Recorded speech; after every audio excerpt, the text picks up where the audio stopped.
먼저 목차를 보시면 두경부암 치료를 받으실 때 영양관리가 왜 중요한지에 대해서 먼저 알아본 뒤에 두경부암 치료를 받으면서 나타나는 증상에 대한 영양관리 방법을 알아보고요. 치료를 다 끝낸 후에 영양관리 방법에 대해서 알아본 뒤에는 많이 질문하셨던 내용을 위주로 정리해 보도록 하겠습니다. 먼저 두경부암 치료를 받을 때 영양관리의 중요성입니다. 두경부암 치료를 받게 되면 수술이나 방사선 항암 치료를 받게 되는데요. 그 후에 이제 치료로 인해서 구강건조증, 그리고 구강통증, 그리고 삼킴곤란, 저작곤란과 같은 문제가 발생하게 됩니다. 이로 인해서 경구 섭취량이 줄어들게 되고 체중이 감소하면서 결과적으로 영양불량 위험성이 높아지게 되는데요. 보고에 따르면 치료 후에 6개월간 한 10% 정도 체중이 감소한 환자분들 경우에 체근육과 체지방이 손실되게 되면서 영양불량 확률이 높아지게 되고 합병증 발생이 증가한다고 합니다. 이로 인해서 치료가 지연될 수 있고 지연 일수가 증가하면서 환자나 보호자의 삶의 질이 저하될 수 있다고 보고되고 있습니다. 따라서 경구 섭취가 저조하실 경우는 떨어지거나 줄어들 경우에는 증상에 따라서 꼭 적절한 영양관리가 꼭 필요하겠습니다. 다음은 두경부암 치료 시 나타날 수 있는 증상에 관한 영양관리 방법을 알려드리겠습니다. 두경부암 치료는 보통 수술이나 방사선, 항암약물을 이용한 치료를 하게 되는데요. 수술 부위나 치료 강도, 치료 빈도에 따라서 삼킴곤란이나 구강건조증, 그리고 입안이 아프거나 구내염이 생기고 식욕이 떨어지거나 미각이나 후각에 변화가 있을 수 있습니다. 이러한 증상들로 인해서 섭취량이 감소하게 되고 따라서 체중 감소까지 이어질 수 있겠습니다. 먼저 삼킴곤란입니다. 삼킴곤란은 두 가지 경우가 있는데요. 첫 번째로 이물감이나 구강통증, 답답함으로 인해서 삼킨 걸 잘 어려워하시는 분들이 많으세요. 그리고 침이 나오지 않거나 입안이 마르고 혀의 움직임이 떨어지면서 음식물을 잘 입안에서 조절하지 못하고 입 밖으로 나오거나 아니면 삼키지 못하고 입에 계속 물고 계시는 분들도 계시는데요. 이런 경우에는 기도로 음식물이 잘못 넘어가면 폐렴 가능성도 높아지겠습니다. 두 번째로는 구내염, 구강통증을 되게 많이 호소하세요. 이 경우에는 고열량, 고단백 식품을 드시는 게 좋겠고 당연히 딱딱하고 거친 음식보다는 부드러운 음식이 좋겠고요. 뜨거운 음식보다는 보통 시원한 음식이 통증을 줄여주는 데 효과가 있겠습니다. 또한 물을 자주 마시고 입안을 자주 헹궈주시는 것이 좋겠고요. 환자분들 같은 경우, 어떤 분들 같은 경우에는 달거나 아니면 시큼하고 짭짤한 음식을 드셨을 때 도리어 통증이 있다고 하시는 분들이 계시는데요. 그런 경우에는 간을 최대한 배제하고 담백한 음식을 드시는 게 도움이 되겠습니다. 그리고 입안에 상처가 있거나 아프시다면 음식물이 그 아픈 부분에 닿지 않도록 빨대를 활용해서 섭취하시는 방법도 도움이 되겠습니다. 다음은 식욕이 떨어지거나 미각이나 후각의 변화가 있는 경우입니다. 이때는 드시고 싶을 때마다 자주 드시는 게 좋겠고 음식의 간을 싱겁지 않게 잘 맞춰서 맛있게 드시는 것이 가장 좋겠고요. 기호에 맞는 단백질 식품을 꼭 챙겨 드시는 게 좋겠습니다. 그리고 밥이 아니더라도 빵이나 떡, 과일이나 유제품 같이 좋아하셨던 간식을 자주 드시는 것이 가장 좋겠습니다. 그리고 영양밀도를 높이기 위해서 견과류나 식물성 기름을 충분히 활용하시는 것도 도움이 되겠고요. 영양보충 음료를 적극적으로 활용해 보시면 좋겠습니다. 그리고 때에 따라서는 기호에 맞는 외식 메뉴를 드시거나 아니면 적절한 향신료를 첨가하시면 식욕이 없거나 미각이나 후각에 변화가 있을 때 도움을 받으실 수 있겠습니다. 다음은 항암 치료 중이시라면 면역력이 떨어질 수 있는데요. 이 경우에는 동물성 식품은 충분히 익혀서 드시는 것이 좋겠습니다. 그렇기 때문에 육회나 생선회, 생굴, 날계란, 게장이나 젓갈같이 나름식들은 피하시는 것이 좋겠고요. 채소나 과일은 깨끗이 씻어서 섭취하시는 것을 권장드립니다. 그리고 한번 조리된 음식은 2시간 이내에 냉장고로 옮겨서 보관하고 24시간 이내에 모두 섭취하시는 것이 좋습니다. 따라서 드시고 남지 않도록 1회분량씩 조리하시는 것도 도움이 되겠습니다. 그리고 많은 사람들이 다 같이 이용하게 되는 샐러드바나 아니면 결혼식장의 뷔페 같은 곳에서의 식사는 피하시는 것이 좋겠고요. 조리하시기 전이나 아니면 식사를 드시기 전에는 손을 깨끗이 씻는 것도 중요하겠습니다. 치료 중에는 골고루 섭취하면서 충분한 열량과 단백질을 섭취하셔야 합니다.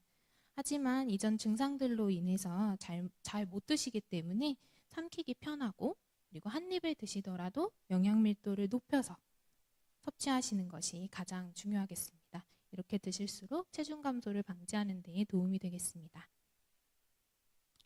균형적인 식사는 다들 아시다시피 탄수화물과 단백질, 지방을 골고루 드시는 식사입니다. 탄수화물은 우리 몸에서 주요한 에너지 공급원이고, 빵이나 밥, 감자, 고구마, 면 종류가 있습니다. 그리고 단백질 식품은 고기, 그리고 생선, 두부, 계란이 있는데요. 단백질 식품 같은 경우에는 피부나 근육, 혈액을 만들어주는 데 가장 중요한 영양소이기 때문에 잘 챙겨 드시는 것이 좋겠습니다. 그리고 지방은 체온도 조절해주고요. 탄수화물이나 단백질에 비해서는 높은 열량을 갖고 있기 때문에 장점이 있겠습니다. 그리고 다양한 채소나 과일, 유제품을 통해서 비타민과 무기질을 골고루 섭취하실 수 있겠습니다. 하나씩 자세히 살펴볼 텐데요. 탄수화물은 우리 몸에서 주요한 에너지 공급원입니다. 잘 아시다시피 밥이나 빵, 떡이나 감자, 고구마, 옥수수, 면 종류가 있을 수 있겠고요. 이러한 탄수화물 식품을 드실 때 영양 밀도를 높여서 드실 수 있는 방법은 첫 번째로 조리하실 때 식용유나 참기름을 충분히 활용하시는 게 좋겠고요. 꿀이나 잼, 시럽 등을 넉넉하게 발라서 드시는 것도 좋겠고, 버터나 마가린, 크림치즈, 그리고 마요네즈 등을 적극적으로 활용해 보시는 것도 좋겠습니다. 그리고 드실 때 우유나 두유, 영양보충 음료도 함께 드시면 영양 밀도를 높이는 데 도움이 되겠습니다. 예로 들면 우리가 밥을 잘 식사를 하시다가 치료를 받다 보니 밥이 꺼끌꺼끌하고 삼키기가 어려울 때에는 죽이나 미음, 그리고 면 종류로 식사를 바꿔보실 수 있겠고요. 여기다가 같은 쌀이지만 이제 영양 밀도를 높여서 드시는 방법으로 식용유나 버터를 활용해서 밥을 볶아 드실 수도 있을 것 같고요. 그리고 우유나 생크림을 넣고 간을 잘 맞춰서 끓이면 크림 리조또처럼 되게 부드럽고 영양 밀도가 높여서 드실 수 있는 음식을 드실 수 있겠습니다.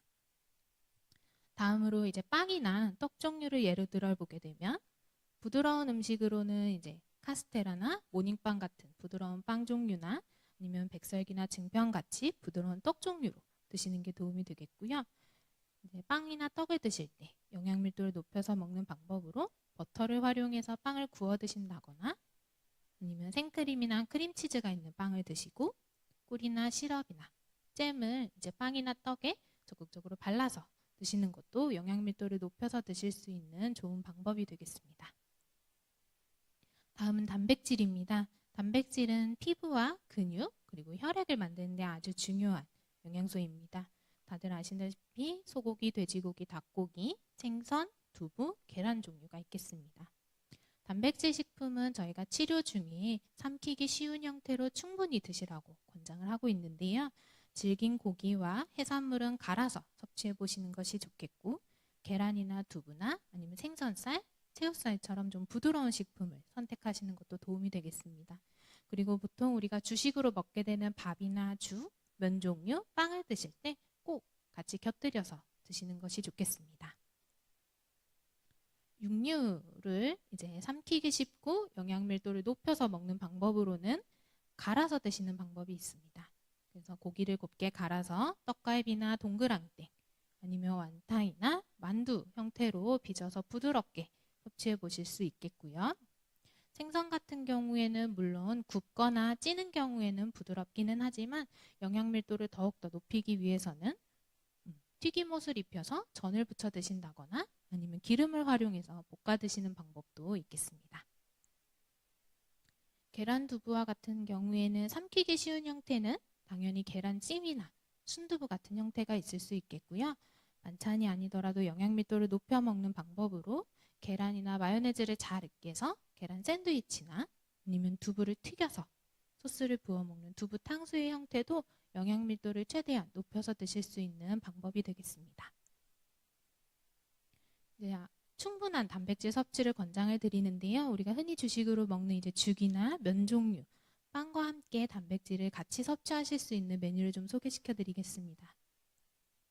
죽을 드실 때 단백질을 같이 드시려면 흰죽이나 야채죽보다는 소고기죽, 닭죽, 계란죽, 순두부죽, 전복죽 같은 단백질 식품이 들어있는 죽으로 드시는 게 좋을 것 같고요. 면을 드실 때에도 이제 단백질이 들어있는 음식으로 드시는 게 좋은데 잔치국수라든지 두부국수 아니면 콩국수, 시원한 콩국수도 괜찮고 소고기 쌀국수나 아니면 미트, 고기를 갈아 넣은 스파게티 같은 것들을 가끔 식사로 드시는 것도 괜찮겠습니다. 또한 빵을 드실 때에도 단백질 식품을 끼워서 계란이나 참치 그리고 치즈를 곁들여서 드시면 좋겠습니다. 증상에 따라서는 이제 구내염과 구강 통증이 있을 때에는 시원한 음식과 부드러운 음식을 드시는 게 좋은데요. 시원한 음식의 예로는 이제 모밀국수가 있고요. 그리고 물만두나 아니면 유지방이 풍부한 아이스크림, 그리고 바나나 쉐이크 같은 형태가 있겠습니다. 그리고 부드러운 음식, 죽 이외의 부드러운 음식을 소개시켜드리면 밤이랑 쌀을 잘 곱게 갈아서 만든 밤죽이나 아니면 간단하게 고구마를 쪄서 두유랑 으깨서 갈아서 드시는 고구마 두유 쉐이크도 괜찮을 것 같고요. 따뜻하게 데운 백설기에 우유를 붓고 으깨서 드시는 것도 한번 드셔보셨으면 좋겠습니다. 이렇게 만드실 때 우유나 두유 대신에 영양보충 음료로 변경하시면 더욱더 영양 밀도를 높여서 드실 수 있겠습니다. 다음은 영양보충 식품입니다. 액상 형태나 단백질 푸딩 그리고 파우더 형태가 있고요. 표준 농도 제제나 고단백 제제, 그리고 농축 제제, 그리고 면역력이 강화된 제제 등이 있습니다. 또한 맛 또한 구수한 맛이나 커피 맛, 단호박 맛, 바나나 맛 등 다양한 형태가 있겠고요. 표준 농도 기준으로 한 캔에 200ml, 200cc 기준으로 200칼로리 정도 영양가가 들어있고요. 밥 3분의 1 공기, 그리고 생선 한 토막, 채소 한 접시에 해당하는 영양가를 포함하고 있습니다. 그리고 이미 드시는 분들도 계실 거고 이제 처음 접해보신 분들도 계실 텐데요. 다양한 제품을 좀 시도해보고 적용해보시는 게 필요하겠습니다. 액상 영양보충 식품을 활용하는 방법입니다. 액상 영양보충 음료는 우유나 두유보다 영양밀도가 높습니다. 때문에 그냥 드셔도 괜찮고 설탕이나 꿀, 미숫가루, 과일 등을 추가해서 섭취하시는 것도 괜찮고요. 얼린 과일, 바나나나 딸기 같은 얼린 과일과 함께 갈아서 드시는 것도 괜찮고 스프나 미숫가루를 타실 때 우유나 두유 대신에 넣어서 드시는 것도 괜찮고 핫케이크나 부침개를 부치실 때 물이나 우유 대신에 다양하게 활용해 보실 수 있겠습니다. 또한 단백질 푸딩과 파우더가 있는데요. 단백질 푸딩은 그대로 드시거나 얼려서 샤베트 형태로 드실 수 있겠고요. 썰어서 요거트나 아이스크림의 토핑으로 얹어서 드실 수도 있겠습니다. 또한 파우더 같은 형태는 따뜻한 온도에서 잘 녹기 때문에 죽이나 스프에 뿌려서 드시는 것도 권장드립니다. 이제 삼키는 신경에 이상이 있으실 경우에는 연화장애 검사를 통해서 안전하게 섭취할 수 있는 질감과 점도를 결정하게 되는데요. 이후에 이제 액체 음식을 드실 때에는 점도 조절제를 활용해 보시는 게 좋겠습니다. 충분한 열량과 이제 단백질을 섭취하면서 우리 부드럽게 드셔야 되고 시원한 음식으로 하루 식사를 구성해 보도록 하겠습니다. 아침 식사로 이제 소고기죽 그리고 생선구이, 무나물로 부드럽게 식사를 하시고 간식으로 이제 바나나랑 영양보충 음료를 갈아서 드시고 구운 토스트를 같이 드시는 것도 좋겠고요.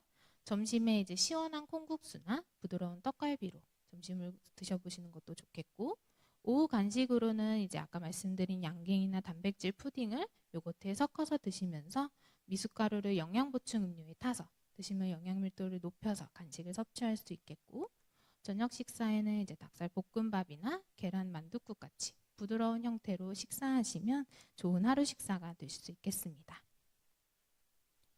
다음은 이제 두경부암 치료 종료 후의 영양관리 방법입니다. 보고서에 따르면 두경부암은 음주나 흡연, 염장식품 섭취가 많고 채소나 과일 섭취가 적을수록 위험률이 증가한다고 알려져 있습니다. 가이드라인에 따르면 정상 체중을 유지하시도록 권장하고 있습니다. 치료 종료 후에는 BMI 25 이하 그리고 일정한 허리 둘레를 유지하도록 하고 있는데요. 남자의 경우는 90cm 이하, 여자의 경우 85cm 이하를 유지하시도록 권장하고 있습니다. 나에게 맞는 이제 건강한 체중을 알려드릴 텐데요. 남자의 경우에는 키를 미터로 환산해서 2번 곱하고 21을 곱하고 여자의 경우에는 키를 미터로 환산해서 2번 곱하고 21을 곱하시면 되겠습니다. 예를 들면 키가 175cm인 남성분 같은 경우에는 1.75m 곱하기 1.75m 곱하기 21을 하게 되면 67.4kg이 건강한 체중이 되겠습니다. 그리고 치료 종료 후에는 고열량 식품과 단순당 음료 섭취는 줄이시는 게 좋겠고 운동 및 실제 활동을 늘리시도록 권장하고 있습니다. 그리고 신선한 채소와 과일, 전곡류, 두류를 꼭 챙겨 드시면 좋겠고요. 염장식품이나 가공식품 섭취는 줄이시는 게 좋겠습니다. 그리고 금주와 금연을 하도록 안내하고 있습니다. 다음은 많이 하시는 질문들을 조금 모아봤는데요. 밀가루 음식에 대한 질문이 좀 많으세요. 근데 소화가 잘 되시면 다양하게 섭취해 보시는 것도 좋겠습니다. 오히려 식욕이 없고 음식에 냄새가 나서 식사를 잘 못 드실 경우에는 크게 도움이 될 수 있습니다. 대신에 빵이나 면류를 드실 때 단백질 식품이나 채소를 골고루 곁들여서 드시는 것을 권장드리겠습니다. 다음으로는 고기에 대한 오해입니다. 고기뿐만 아니라 생선이나 두부, 계란, 단백질 식품은 우리 몸에서 근육과 세포를 만들어주고 백혈과 적혈구를 생성하는 데 가장 중요한 영양소입니다. 그렇기 때문에 수술 후나 아니면 방사선이나 항암 치료 중에는 충분하게 단백질을 드셔야 손상된 세포도 회복되고 면역력도 높일 수 있겠습니다. 다음은 암에 좋다는 각종 민간요법들인데요. 즙이나 엑기스, 달인물, 약용버섯 등이 있겠습니다. 이러한 민간요법 같은 경우에는 효능에 대한 확실한 근거가 없습니다. 그리고 치료 효과를 저해할 수 있겠고 농축된 형태이기 때문에 간이나 신장에 독성을 발생시킬 가능성이 높아지게 됩니다. 그리고 이제 채소를 갈아 드시려고 하시는데요. 치료받는 도중에 심하게 이제 체중이 많이 빠지는 경우에는 크게 권장드리진 않습니다. 왜냐하면 채소는 열량과 단백질이 좀 낮기 때문인데요. 특히나 공복에 드실 경우에는 포만감이 있어서 충분하게 식사를 하시는데 방해가 될 수 있습니다. 정리해 보겠습니다. 우리가 두경부암 치료를 이겨내는 영양관리 방법은 특정한 식품만 섭취하지 마시고 모든 식품을 골고루 드시는 게 가장 중요하겠습니다. 그리고 맵기, 적정량의 살코기, 생선, 두부, 계란을 꼭 곁들여 드시는 게 좋겠고요. 다양한 색깔의 채소, 과일, 통, 곡식, 두류를 섭취하시는 게 좋겠습니다. 그리고 치료 중에 부작용으로 식사 섭취가 어렵거나 체중이 감소하는 증상이 있을 때에는 진료과에 의뢰하셔서 임상영양사랑 상담을 받으시고 적절한 영양관리 방법을 얼른 적용해 보시는 게 가장 좋겠습니다. 잘 드시는 거는 이제 골고루 드시는 것을 의미합니다. 이 점 기억해 주시고 강의를 이상 마치겠습니다. 감사합니다.